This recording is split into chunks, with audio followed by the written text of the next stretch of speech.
You don't need to live in a cold home, leave the house or use public buildings just to get warm or save money on your energy bills. The Council's Heat and Save team is here to help you.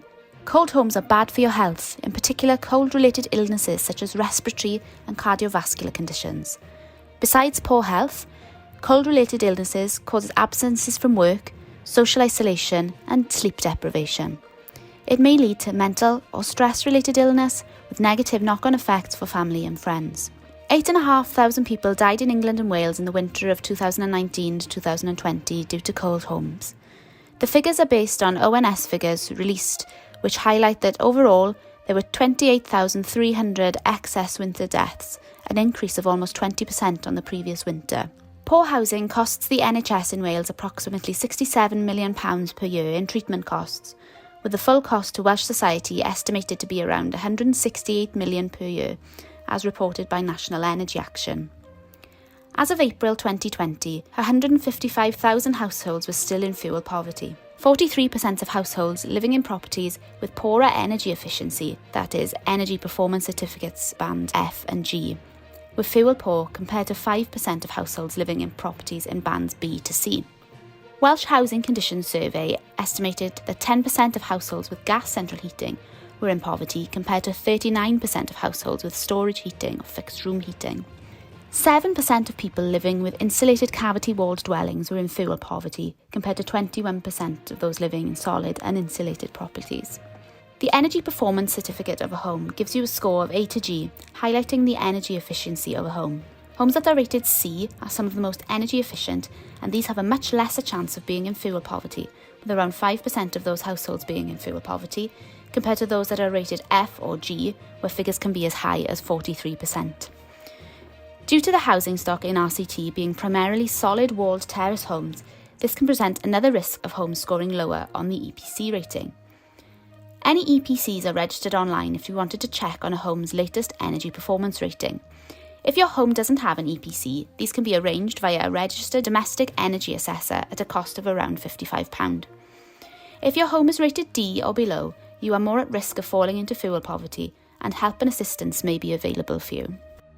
Condensation is different from damp. It is surface dampness and can be visible as black mould, whereas damp is caused from penetrating water or wetness, usually caused by a leak into the property or as rising damp from the ground up. Condensation and mould are usually found in areas known as cold spots around the home, such as tiles, window frames or walls near windows, in cupboards, behind wardrobes on external walls, or in corners of rooms where the air also doesn't circulate so well. If there is mould present with a condensation, it can lead to rot, staining on furniture and belongings, as well as impact upon your health.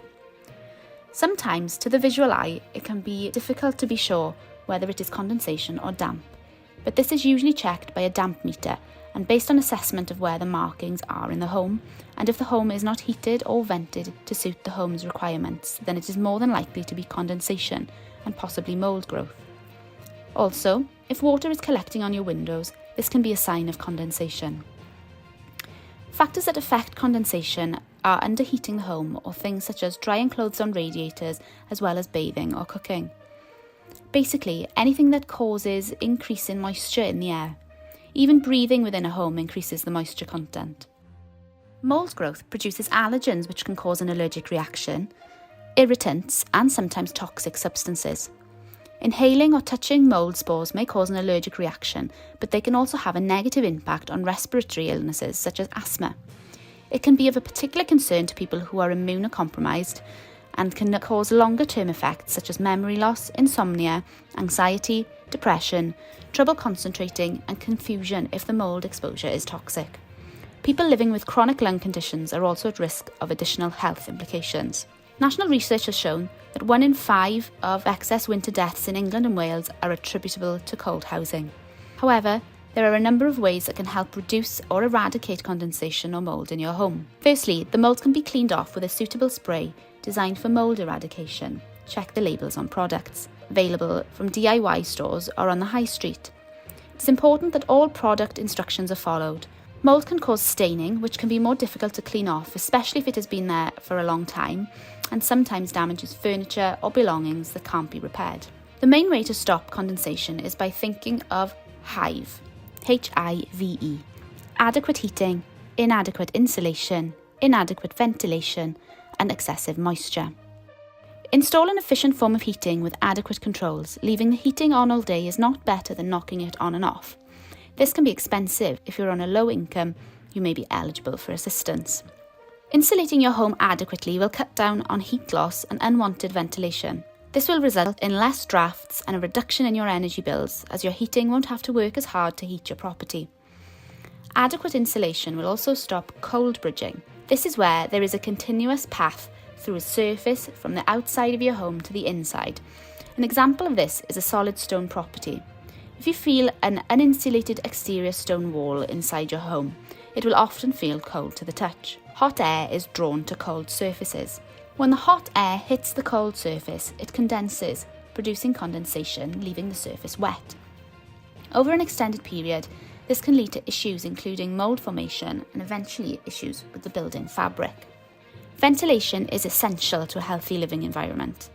Like people, it is important that buildings can breathe. This can be controlled by simple measures such as opening windows or installing vents. Any existing vents should never be covered. Not only do vents assist with insulation, but they also act as a safety feature in the event of a carbon monoxide leak. Understandably, many who struggle to heat their homes are reluctant to ventilate due to potential heat loss. Closing doors within the property will help to alleviate this to a degree, as will the installation of draft barriers. Excess moisture. Many of the measures that can be taken to reduce moisture are completely free. If you are drying clothes indoors, do so near an open window. Keeping doors shut while cooking and showering will also make a difference, as it prevents warm, moist air travelling through the property. Using the extractor fan will make a difference in terms of both ventilation and moisture reduction. There are ways you can improve the warmth within your home that don't cost you anything or are cheaper quick fixes. Set room or radiator thermostats suitable to the room use and your comfort levels. Use the heating when needed or when people are at home, rather than leaving the heating on whilst you are out. It's a myth that turning your heating on and off will be more expensive, but if you are doing this, consider the warming up and cooling down times needed for your home. Don't have the heating on for too long before you need it, and turn it off slightly before you want it to go off so that you can benefit from the free cooling down time. Draft-proof your home, but also consider ventilation. Carpets rather than laminate flooring can hold in more warmth, and so can thick curtains. Making your home more energy efficient can make a significant impact to the warmth, and Heat and Save can help identify if there is any financial assistance available to help you based on your circumstances. Upgrade your gas condensing boiler or consider renewable energy technologies if suitable. Loft insulation, cavity wall or solid wall insulation, window replacement. Various heating options available include electric, although this can be the most expensive unless you are sourcing the electricity from renewable energy. There are options available for different tariffs, and with new versions of electric storage heaters such as quantum ones, which can be cheaper than older types of storage heaters. Gas A-rated condensing boilers. If you are on gas, these are considered to be the easiest and cost-effective way to improve your heating system. However, if you are thinking of moving away from the use of fossil fuels, there are new hybrid models being brought into the marketplace, and other types of renewable energy heating options are available. Renewable heating. Air source heat pumps, ground source heat pumps, infrared heating, solar thermal, recycled air systems, to name but a few. Oil or LPG can be expensive to use and needs to be delivered in bulk. For homes that are not connected to the gas grid, these can be one of the most used fuels. However, with more renewable technologies becoming available, it would be worthwhile looking into whether a more sustainable product could be used that comes from renewable energy. Biomass.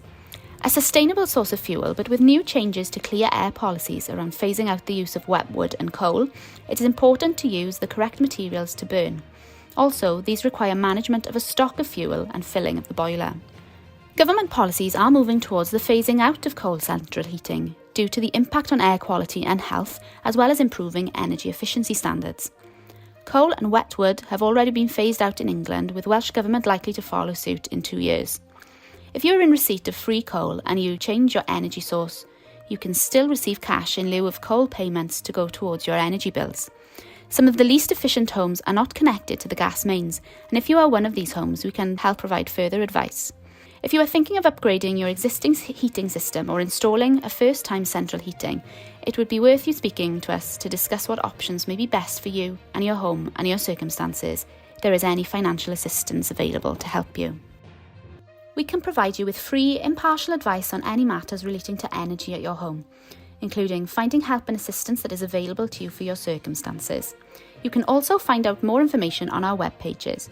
Please contact us, the Heat and Save team, Housing Strategy, Sardis House, Sardis Road, Pontypridd, CF37 1DU. Phone 01443 281136 or email heatandsave@rctcbc.gov.uk.